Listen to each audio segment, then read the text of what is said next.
May 15, 1945. 0930 hours. Glucksburg Castle, 3 kilometers north of Flensburg, Germany. A silent fog drifts across the grounds, curling around the fractured stone walls of the castle like a final breath from a dying empire. Inside, the hallways smell of damp uniforms, scorched paper, and the metallic tang of surrender. For the first time in 12 years, the machinery of the Third Reich has ceased its grinding motion. What remains is only the echo of collapse. Paul Nitze steps through the doorway of a dim interrogation chamber, carrying nothing but a thin folder and the weight of what he must uncover. He is not a soldier. He is not an intelligence officer trained in the arts of deception. He is an economist, quiet, analytical, razor-sharp, sent by the United States Strategic Bombing Survey to extract the truth hidden beneath years of propaganda and military secrecy. Across the table sits Albert Speer, Hitler's armaments minister. The man who kept the Reich fighting long after defeat should have been inevitable. He looks older than his 40 years, hair grayed, posture sagged, eyes hollow in the way men look when they realize their world has ended. For 7 consecutive days, Nitze will dissect the truth from Speer's mind like a surgeon removing rot from bone. The room feels tense, though no one raises their voice. What is at stake here isn't guilt or innocence. It is the answer to a question that will shape global strategy for the next half-century. What truly defeated Nazi Germany? Nitze begins with the simplest questions: inventory numbers, supply chains, monthly production averages. But with each answer, Speer realizes something: this American economist already knows far more than any interrogator he has faced. Nitze quotes fuel output curves from memory. He references Luftwaffe maintenance logs. He cites discrepancies in tank production claims that only someone who had studied German war output down to the last bolt could recognize. Speer hesitates. A slight twitch at the corner of his mouth betrays him. Nitze watches it closely. He knows he's found the seam. While the outside world celebrates victory in Europe, inside this crumbling castle the true autopsy of the Third Reich begins. It is not an interrogation built on intimidation or threats. It is quiet, relentless calculation. Nitze isn't trying to break Speer, he is trying to understand the system Speer built. To quantify it. To measure its failure. And slowly, Speer begins to talk. At first, cautiously. Then with a strange willingness, as if compelled by the need to explain the collapse of his life's work. He speaks of the factories dispersed into forests, of slave labor stretched to the point of human combustion, of Hitler's obsession with Wunderwaffe that drained resources from essential tools of war. But eventually Nitze steers the conversation where he always intended it to go. Oil.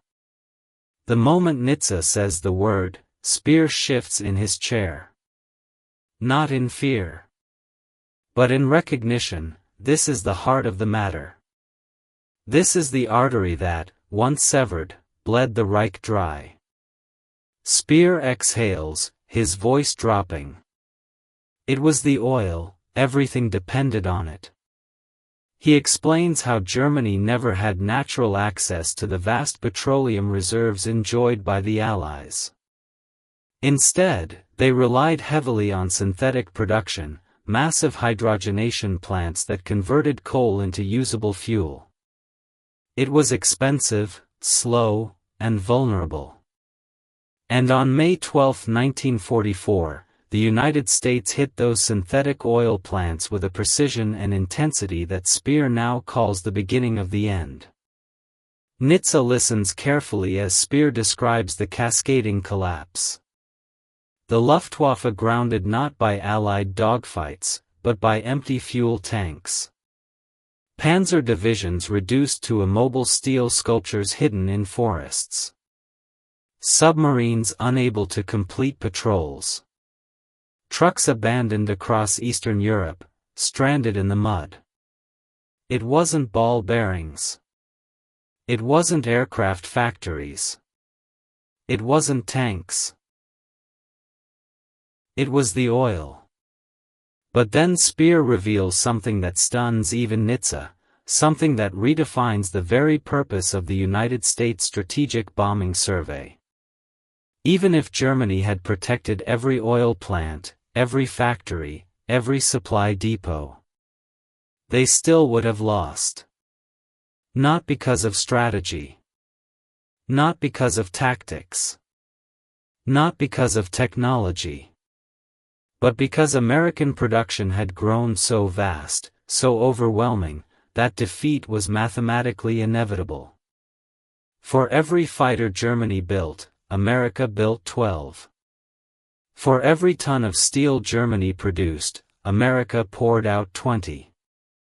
For every armored vehicle rolling from German factories, American plants delivered dozens. The numbers didn't just favor the Allies, they obliterated any possibility of German victory. And for the first time in the interrogation, Speer stops speaking. He folds his hands, gazing at the scarred wooden table. His voice softens into a quiet confession. You drowned us, in numbers. Nitze writes nothing. He doesn't need to. The truth has already settled in his mind. This interrogation is no longer about Germany. It is about the future. Because if industry, not battlefield brilliance, determines the outcome of modern war, then the next conflict, the one already forming beyond the rubble of Europe, will hinge on this same brutal arithmetic. A cold realization begins to crystallize in Nitze's thoughts. These findings will shape how America prepares for the next enemy, one far larger and more ideologically driven than the one that has just fallen. And the clock is already ticking. The room remains still. Speer's words, "You drowned us," in numbers, linger like a sentence passed by a silent judge. Paul Nitze doesn't speak. He simply watches the man across from him, letting the weight of the confession settle into the dim chamber. Because what Speer has just admitted is not a detail. It is a shift in the very understanding of war. Outside Glucksburg Castle, boots clatter against the wet pavement. British soldiers bark short, clipped orders as they patrol the grounds. Yet in the interrogation room, the world has narrowed to a single truth that Speer is finally ready to reveal, the truth of an empire that ran out of breath. A war Germany could never win. Speer inhales slowly before continuing, his voice somber, drained of the bravado that once defined him. By early 1944, he says, the war was already lost. But we could not admit it, to Hitler, to the German people, even to ourselves. Nitze studies him closely. This is no longer the polished technocrat who once promised Hitler he could arm an entire continent. This is a man mourning the ruins he helped create. Speer continues. When we saw American production figures for 1943 and 1944, it was impossible not to understand. Your country had transformed itself into a single, seamless factory. A continent-sized assembly line. And Nitze knows it. He has stared at the charts, the curves, the exponential rise of American output. He has seen the raw tonnage figures, the steel graphs, the shipbuilding statistics that read like something produced by an industrial deity. German generals spoke of battlefield genius. But numbers, told the truth. Liberty ships launched every 4 days. Steel poured in rivers from American mills. Detroit re-engineered itself into an unstoppable tank foundry. We could not match your output, Speer confesses, not in 1 year, not in 10. He looks down at his hands. They tremble faintly. The Oil Campaign, May 12, 1944. Nitze shifts the conversation, as he always intended. Tell me about May 12, he says. The date hangs between them like the moment a patient flatlines. Speer's eyes narrow with memory. That was the day the war ended, he says quietly. We just didn't know it yet. The American oil campaign, complex, coordinated, devastating, had targeted Germany's synthetic fuel plants with a lethal precision never before achieved. Luna, Merseburg, Brux, Politz, Gelsenkirchen, all struck within hours. Our entire fuel structure collapsed, Speer says. Even when the damage was repaired on paper, the workers were dead, the machines ruined, the pipelines shattered. Production never recovered. It wasn't simply destruction. It was paralysis. The Luftwaffe, once the pride of the Reich, was grounded not by enemy fighters, but by empty tanks. Training flights were cancelled. Veteran pilots sat idle. Every sortie required a sacrifice of fuel Germany no longer possessed. And without aircraft in the sky, Germany had lost its shield. As Speer speaks, Nitze listens in silence. This is more than testimony. It is the anatomy of defeat. The Eastern Front, a mechanical death. Then comes the revelation Nitze has never heard from any German officer. The Eastern Front did not collapse because of Soviet numbers, Speer says. It collapsed because our machines stopped moving. A chilling simplicity. Tanks were not destroyed, they were abandoned. Armored divisions turned into infantry overnight. Reinforcements never arrived because the trucks meant to carry them sat empty, stranded miles behind the lines. Modern war, Speer says, cannot be fought by an army that cannot move. Nitze nods. He understands. This is the foundation of the Strategic Bombing Survey. This is the proof he needs. The insight that shapes the future. But Speer is not finished. If you want to prevent another world war, he says, voice hollow but earnest, you must remember one thing. Nitze leans forward. Wars are not decided by generals. They are decided by factories. The sentence is simple. But it changes everything. In this cramped interrogation room at the edge of a dead empire, a new doctrine is being born, one that will guide American strategic thinking for decades. Industrial capacity wins wars. Production outweighs tactics. Economics is destiny. A truth proven not by theory, but by the wreckage of Europe. And somewhere in the back of Nitze's mind, another realization forms, a cold, inevitable truth. The next enemy will understand this too. The next war will be decided long before the first shot is fired. And the clock toward that next confrontation is already ticking. The interrogation continues.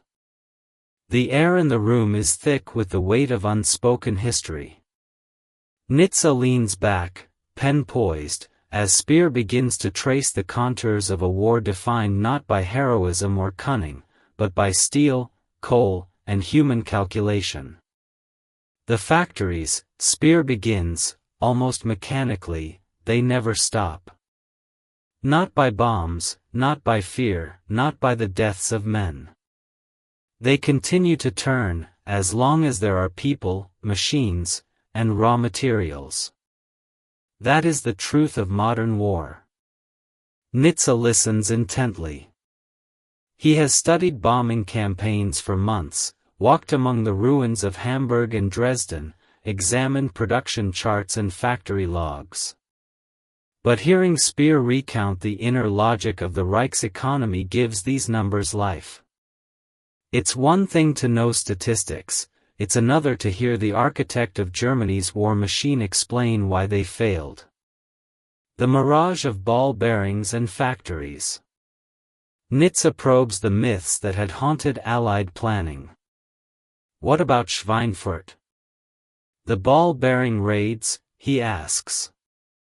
Speer smiles faintly, a teacher's smile. We were ready for you, he says. Our stockpiles were enormous. Production at Schweinfurt was interrupted, yes. But it was never a bottleneck. We substituted, adapted, repaired. Even with the bombers overhead, the wheels kept turning. That was never what broke us. It is a revelation. Decades later, historians will call Schweinfurt a disaster for the Luftwaffe. But in Speer's account, it was a lesson in redundancy and adaptability, a testament to industrial ingenuity rather than failure. The bombs destroyed buildings, he continues. But the real target had to be resources you cannot replace. Fuel. Without it, all the clever engineering, all the factories, all the tanks, they become useless. Nitze nods. This is the insight that will reshape post-war strategic doctrine. Fuel, the lifeblood of war. Speer draws a line in the air as if sketching an invisible graph. After the May attacks on our synthetic oil plants, we faced a collapse that no amount of human effort could reverse. The Luftwaffe sat idle. Panzer divisions stalled. Troops marched on foot, carrying what little ammunition we could muster. He pauses, looking down at the table. We had numbers, skill, technology, but the absence of fuel turned all of it into ruins. Every detail matters. Nitze Records. April 1944, 316,000 tons of synthetic fuel produced. July 1944, 107,000 tons. September 1944, under 50,000 tons. It was a slow death, Speer says. We rebuilt, repaired, substituted. But each raid cut deeper. Every time we restarted a plant, the Americans were already back in the sky. It is almost clinical, the way Speer recounts the collapse. There is no outrage in his tone. No bitterness. Only the precise unfolding of a disaster dictated by logistics, numbers, and timing. The American industrial miracle. Nitze leans forward, shifting to the most critical point of all, the scale of American production. What did you understand about U.S. industrial capability before the war? He asks. Speer reflects. In 1939, we underestimated it. We thought America weak, divided, still recovering from its depression. We saw Roosevelt's promises of planes and tanks as propaganda, impossible numbers meant to intimidate and reassure. We were wrong. Completely wrong. He recounts the figures, the staggering pace at which America turned raw materials into finished weapons. 1941, 19,000 combat aircraft. 1942, 48,000. 1943, 86,000. 1944, 96,000. For every plane Germany produced, America produced nearly 3, Speer says. For every tank, 4. Every day, every week, the gap grew. By late 1943, when I finally saw the full statistics, I understood one thing with absolute certainty: the war was already lost. Not because of a battle, not because of a failure in strategy, not because of technology or tactics, but because numbers, raw industrial output, had already sealed the fate of the Third Reich. Production as a weapon. Speer continues, leaning back, letting the weight of reality fill the room. Your factories, they are not just factories. They are weapons. Ships, tanks, planes, they are not just tools, they are the war itself. You do not defeat a nation like that on the battlefield. You defeat it on the assembly line. Nitze records every word. These statements will guide U.S. policy for decades, shaping the thinking behind Cold War strategy, nuclear deterrence, and the belief that logistics, technology, and industrial capacity outweigh any tactical brilliance in the modern era. The conversation drifts to specifics. Speer explains how German engineers dispersed production underground, streamlined aircraft and tank designs, and exploited forced labor. Yet even these innovations were futile against the sheer weight of American output. Tripling production, Speer says quietly, was meaningless when the other side multiplied by 5, 6, 10. We ran, and they sprinted faster. The realization crystallizes: war is no longer a contest of generals or tactics. It is a contest of resources, of factories, of numbers. And the numbers had already spoken. The interrogation room grows quiet. Nitze leans forward, sensing he is approaching the most crucial revelations of all. Speer's demeanor is calm, almost rehearsed, yet the weight of what he is about to recount hangs heavily in the air. The last months of the Reich, Speer begins, were not a series of battles. They were a series of impossibilities. Nitze knows what this means. He has seen photographs of Berlin in ruins, reports of exhausted soldiers, and the collapse of supply lines. But hearing it described by the man who ran Germany's war machine gives the chaos an almost mathematical precision.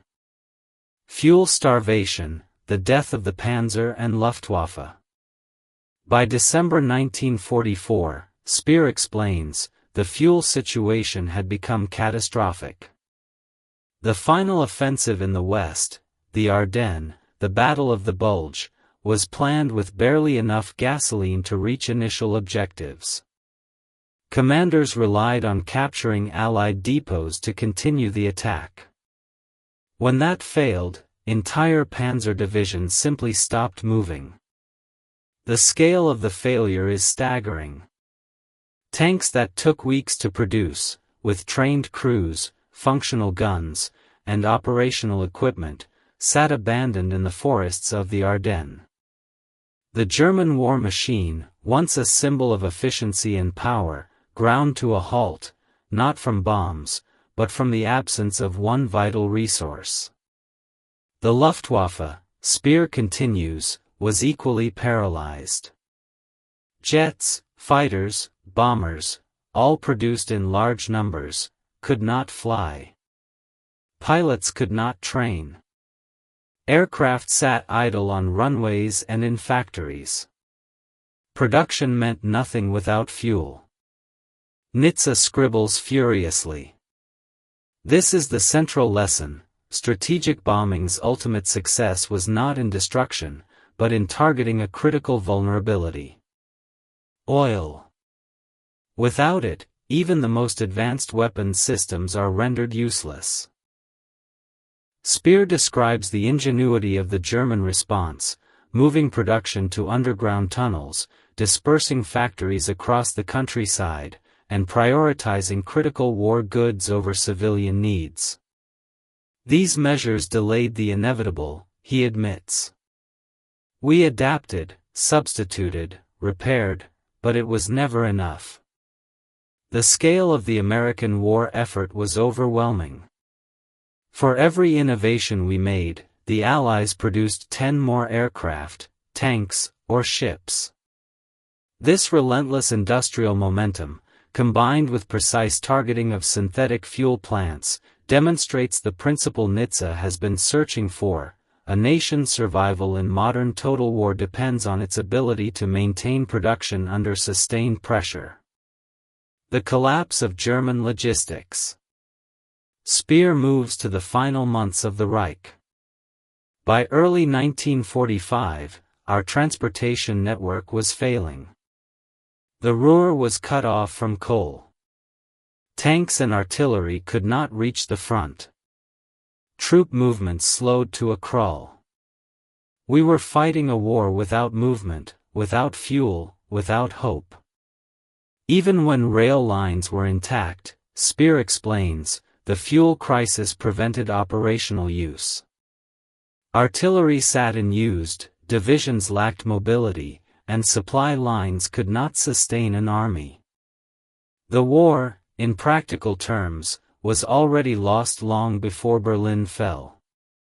Nitze leans back, absorbing the lesson: victory or defeat in modern war is determined far from the battlefield, in factories and refineries, in assembly lines and pipelines.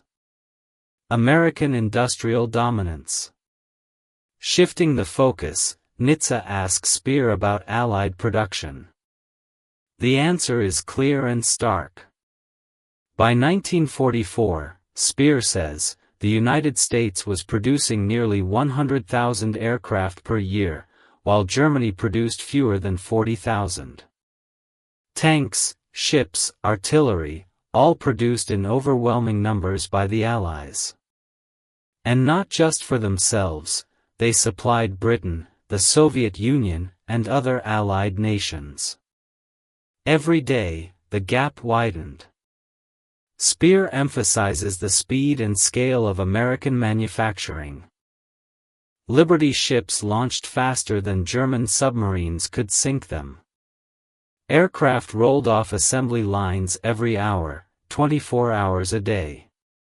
The United States had not only outproduced Germany, it had outpaced reality itself, turning industrial might into a weapon of war.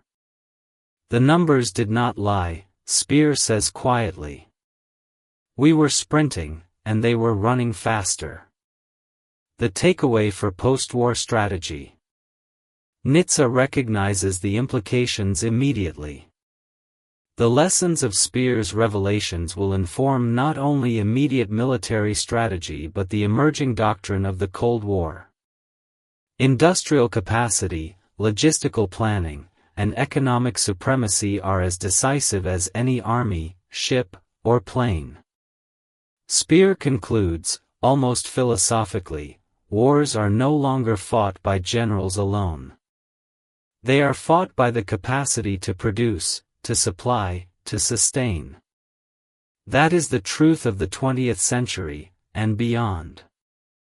Nitze writes every word. This testimony, extracted in 7 days of interrogation, will shape decades of American defense planning. It is not only a story of defeat, it is a roadmap for the victors. The interrogation room at Glucksburg Castle has grown quiet. Outside, the world continues to shift, the war in Europe is over, yet the Pacific War still rages. Inside, Paul Nitze has captured not just testimony, but insight that will echo through decades of military strategy. Speer, once the architect of the Third Reich's war economy, now recounts the final truths with the detachment of a historian. When the bombs fell, the cities burned, and the factories were reduced to rubble, he says, the war was not lost to courage or valor. It was lost to numbers. To production. To capacity that we could not match. Nitze nods silently. This is the core lesson, the one figure that explains everything.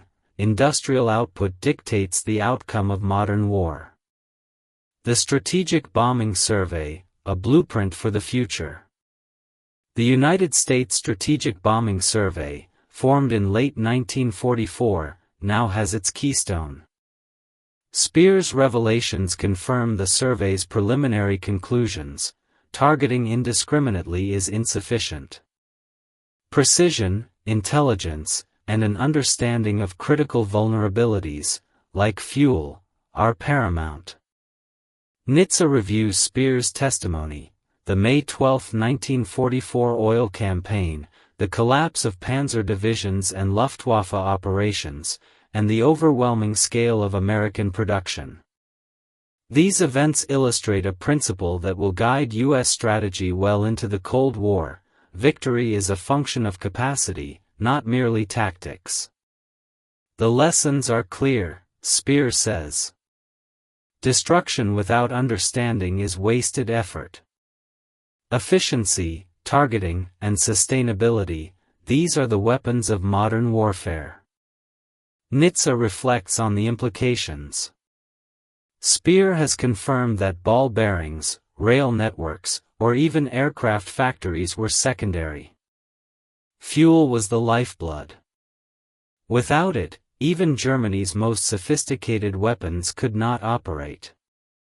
The realization is profound.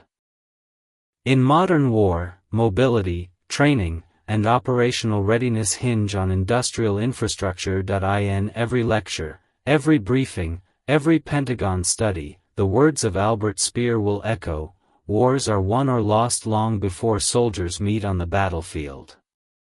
They are decided in factories, refineries, and the lessons from Germany's collapse will inform decades of military doctrine, including the necessity of controlling critical resources, the importance of sustaining production under attack, the value of overwhelming material superiority. It is a stark reminder: armies march not on courage alone, but on fuel, steel, and numbers. The American advantage. Speer shifts to the American side. Even at the height of our efforts, Germany could not compete with the scale of American production. Your planes, tanks, ships, and artillery were produced at rates we could not dream of matching. And under Lend-Lease, you equipped your allies as well. That is what sealed the war. Nitze absorbs every detail: aircraft numbers, tank production, shipbuilding statistics. He knows that these figures will shape the post-war world, from NATO planning to Cold War deterrence, from nuclear strategy to global supply chains. The industrial might of the United States, Speer concludes, was not just a force multiplier, it was decisive. Numbers are reality. Reality determines victory. As Nitze leaves the castle, he carries more than just notes. He carries insight into the mechanics of victory, how strategy, production, and intelligence intersect. These lessons will influence the design of air campaigns and strategic bombing doctrine, post-war reconstruction and economic planning, the prioritization of technological innovation alongside mass production. For Paul Nitze, the interrogation is more than an assignment, it is a revelation.